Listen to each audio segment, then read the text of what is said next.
आइए बच्चों, आज हम क्षितिज भाग 2 कक्षा 10 की हिंदी का पाठ 11 करेंगे और ये गद्य खंड का दूसरा पाठ है और पाठ का नाम है बाल गोविंद भगत।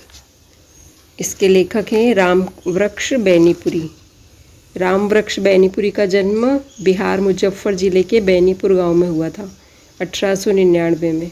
इनके माता पिता बचपन में ही स्वर्गवासी हो गए थे और 10वीं की कक्षा के बाद सन 1920 में राष्ट्रीय स्वाधीनता आंदोलन में सक्रिय रूप से जुड़े रहे और कई बार जेल भी गए और 1968 में इनका देहांत हो गया। 15 वर्ष की अवस्था में बैनीपुरी जी की रचनाएं पत्र पत्रिकाओं में छपने लगी थी। वे बेहद ही प्रतिभाशाली पत्रकार थे। उन्होंने अनेक दैनिक, साहित्यिक और मासिक पत्र पत्रिकाओं का संपादन किया, जिसमें तरुण भारत, किसान मित्र, बालक युवक, योगी, जनता, जनवाणी और नई धारा उल्लेखनीय है। गद्य की विविध विधाओं में से उन्हें लेखन का व्यापक प्रतिष्ठा मिली और उनका पूरा साहित्य बैनीपुरी रचनावली के 8 खंडों में प्रकाशित है। उनकी रचना यात्रा के महत्वपूर्ण पड़ाव हैं। पतितों के देश में यह उपन्यास है। चिता के फूल कहानी, अम्बपाली नाटक, माटी की मूर्तें रेखाचित्र, पैरों में पंख बांधकर यात्रा वृत्तांत, जंजीरें और दीवारें इनकी रचनाओं में स्वाधीनता की चेतना, मनुष्यता की चिंता और इतिहास की युगानुरूप व्याख्या है। विशिष्ट शैलीकार होने के कारण उन्हें कलम का जादूगर भी कहा जाता है। और ये हमारे लेखक परिचय हुआ। अब हम पाठ का थोड़ा सा जानकारी लेंगे पाठ की और उसके बाद सारांश करेंगे। बाल गोविंद भगत रेखाचित्र के माध्यम से लेखक ने एक ऐसे विलक्षण चरित्र का उद्घाटन किया है जो मनुष्यता, लोक संस्कृति और सामूहिक चेतना का प्रतीक है। वेशभूषा या ब्रह्म अनुष्ठानों से कोई सन्यासी नहीं हो जाता। सन्यास का आधार जीवन के मानवीय सरोकार होते हैं। बाल गोविंद भगत इसी आधार पर लेखक को सन्यासी लगते हैं। यह पाठ सामाजिक रूढ़ियों पर भी प्रहार करता है। इस रेखाचित्र की एक विशेषता यह है कि इसमें बाल गोविंद भगत के माध्यम से ग्रामीण जीवन की सजीव झांकी देखने को मिली है। अब हम पाठ का सारांश पढ़ेंगे और उसके बाद उसके बारे में हमको प्रश्नोत्तर व्याख्या सब हमको करने में आसानी होगी। बाल गोविंद भगत मंझले कद के गोरे चिट्टे आदमी थे और उनकी उम्र 60 वर्ष के ऊपर थी और बाल बहुत पक चुके थे, मतलब बाल सफ़ेद हो गए थे। वे लंबी दाढ़ी नहीं रखते थे और कपड़े बिल्कुल कम पहनते थे। कमर में लंगोटी पहनते थे और सिर पर कबीर पंथियों की सी कनपटी टोपी, जैसे कबीरदास जी जो टोपी पहनते थे उस टाइप की टोपी बांध के रखते थे। सर्दियों में ऊपर से कंबल ओढ़ लेते थे और गृहस्थ होते हुए भी सही मायनों में साधु थे। माथे पर रामानंदी चंदन का टीका और गले में तुलसी की जड़ों की बेडोल माला पहने रहते थे। उनका एक बेटा और पतोहू, मतलब बहू थी। एक बेटा और एक बहू थी। पतोहू बहू को कहते हैं।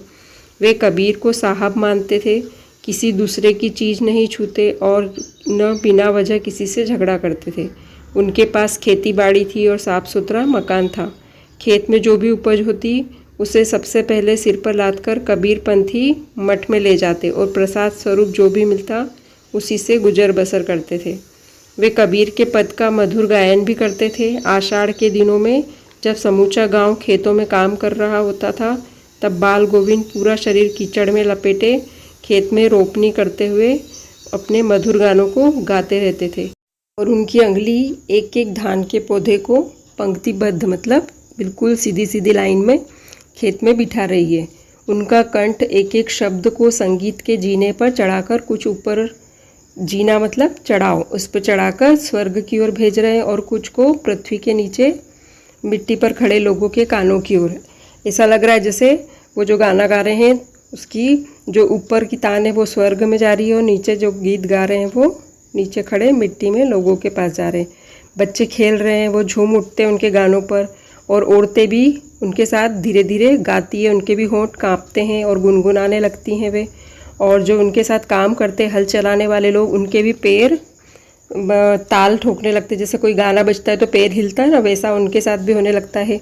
और रोपनी करने वालों की उंगलियां एक अजीब क्रम में चलने लगती। जो रोपनी करते हैं उनकी उंगलियां भी गाने की तान सुर के साथ एक अजीब क्रम में चलने लगती है। बाल गोविंद भगत का यह संगीत है या जादू। भादों की अंधेरी अधर रतिया मतलब आधी रात में, जो काली काली आधी रात है उसमें मूसलाधार वर्षा खत्म हुई और बादल की गरज, बिजली की तड़प, सामने कुछ नहीं हो किंतु सब झिल्ली की झनकार या दूर दूरों मतलब मेंढक, दादुरों मेंढक को बोलते हैं, उनकी टर टर की आवाज़ आ रही है और बाल गोविंद भगत के संगीत को अपने कोलाहल में डुबो नहीं सकती। इतना अच्छा उनका गाना है कि उनके गाने की आवाज़ उन सबको भी दबा देती है जो आवाज़ें आ रही है। उनकी खंजड़ी डिमक डिमक बज रही है। एक खंजड़ी होती है जो बजाने के काम आती है और उससे उसके साथ साथ वे गाना गाते हैं। ढपली जैसी होती है वो, उसको खंजड़ी बोलते हैं। और उसके बाद वह बहुत अच्छे से गाना गाते हैं। और वो क्या गा रहे हैं, गोदी में पीवा चमक उठे सखिया चीहू उठे ना। हाँ पिया तो गोद में ही है किंतु वह समझती है वह अकेली है, चमक उठती है चीहूक उठती है। इस तरह से बहुत अच्छे अच्छे गाने वो गाया करते हैं। और वह सारा संसार, पूरा संसार जब सोया होता है तो उनके संगीत से ही सुबह सुबह सब जागते हैं। और वह सुबह सुबह गाना गाते हैं, तेरी गठरी में लागा चोर मुसाफिर जाग जरा। भादो और कार्तिक मास में उनकी प्रभातियाँ शुरू हो जाती थी। प्रभातियाँ मतलब जो सुबह सुबह गाना गाते, सुबह 5 बजे से उठ के सूर्योदय के पहले, उसको प्रभातियाँ कहते हैं। वे अहले सुबह नदी स्नान को जाते थे। सुबह जल्दी नदी स्नान करने जाते थे और लौटकर पोखर के ऊंचे भीड़े पर अपनी खंजरी लेकर बैठ जाते थे और अपना गाना शुरू कर देते थे। गर्मियों में अपने घर के आंगन में आसन जमाकर बैठते। उनकी संगीत साधना का चरमोत्कर्ष तब देखा गया जिस दिन उनका इकलौता बेटा मरा। बड़े शौक से उन्होंने अपने बेटे की शादी करवाई थी। बहू भी बहुत सुशील थी।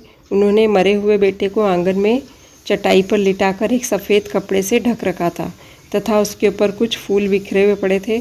सामने बाल गोविंद जमीन पर आसन जमाए गीत गाए जा रहे थे और बहू को रोने के बजाय उत्सव मनाने को कह रहे थे। चूँकि उनके अनुसार आत्मा परमात्मा के पास चली गई है, वह आनंद की बात है। उन्होंने बेटे की चिता को बहू से अग्नि दिलवाई। जैसे ही श्राद्ध की अवधि पूरी हुई, बहू के भाई को बुलाकर उसके दूसरे विवाह के लिए उन्होंने आदेश कर दिया। वो बहुत नए ख्याल के थे। उनका बेटा शांत हो गया था तो उसको भी उन्होंने उत्सव से लिया कि वो भगवान के पास गया है, परमात्मा के पास गया है। और फिर उन्होंने अपनी बहू की भी उसके पियर वाले उसके भाई को बुलाकर शादी करने का आदेश दे दिया। बहू जाना नहीं चाहती थी, उनके साथ ही रहना चाहती थी, उनकी सेवा करना चाहती थी, परंतु बाल गोविंद के आगे उसकी एक भी नहीं चली और वह कितनी भी दलील देती रही और घर छोड़कर नहीं जाना चाहती थी, लेकिन वो नहीं माने और उन्होंने अपनी बहू को बोला कि तुम यहाँ से जाओ और उसके भाई से कहा कि तुम इसकी शादी कर देना। बाल गोविंद भगत की मृत्यु भी उनके अनुरूप ही हुई। वे हर वर्ष गंगा स्नान को जाते। गंगा 30 कोस दूर पड़ती थी, फिर भी पैदल जाते थे। घर से खाकर निकलते और वापस आकर खाते थे, बाकी दिन उपवास पर। किंतु जब उनका शरीर बूढ़ा हो चुका था, एक बार लौटे तो तबीयत बहुत खराब हो गई थी। किंतु वो बहुत नियम व्रत वाले थे, मतलब नियम से अपना खाना पीना खाते थे और व्रत छोड़ने वाले नहीं थे। वही पुरानी दिनचर्या शुरू कर दी। लोगों के ने मना किया परंतु वे टस से मस नहीं हुए। एक दिन संध्या में गाना गाया परंतु भोर में किसी ने गीत नहीं सुना। मतलब शाम के समय तो गाना गाया, सबने सुना, उनके जो परिचित थे, और सुबह सुबह उनका गाना किसी ने नहीं सुना। और जाकर देखा तो पता चला कि बाल गोविंद भगत नहीं रहे, वह भगवान के पास जा चुके हैं, उनकी भी मृत्यु हो चुकी है।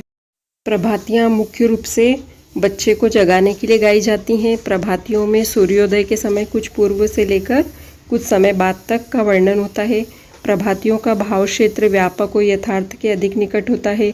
प्रभातियाँ जागरण गीतों में केवल सुकोमल भावनाएं ही नहीं वरन वीरता, साहस और उत्साह की बातें भी इन गानों में गाई जाती है। प्रभातियों में कुछ पंक्तियों ने प्रभातियों में राष्ट्रीय चेतना और विकास की भावनाओं को भी पिरोने का प्रयास किया गया है।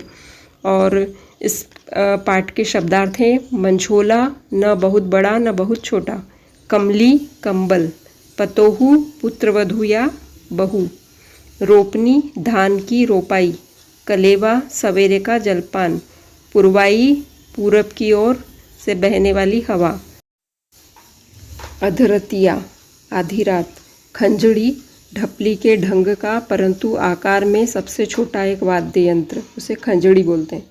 निस्तब्धता, निस्तब्धता का मतलब है सन्नाटा, जहाँ पे शब्द न हो, बिल्कुल आवाज़ न हो, सन्नाटा हो। लोही, प्रातः काल की लालिमा, जो सुबह सुबह के लाल रंग होता है उसे लोही कहते हैं। कुहासा, कोहरा, आवृत, ढका हुआ या आच्छादित। कुश, एक प्रकार की नुकीली घास। बोदा, कम बुद्धि वाला। संबल, सहारा। ये शब्दार्थ हैं जो हमारे पाठ में हमें सहारा देंगे, सहयोग देंगे समझने में, क्योंकि ये परंपरागत जो वहाँ की भाषा है बेनीपुर की, उसका उपयोग किया है लेखक ने, इसलिए इसका अनिवार्य है शब्दार्थ भी। और ये हमारा पूरा हो गया पाठ, इसे अच्छे से पढ़ लें। धन्यवाद।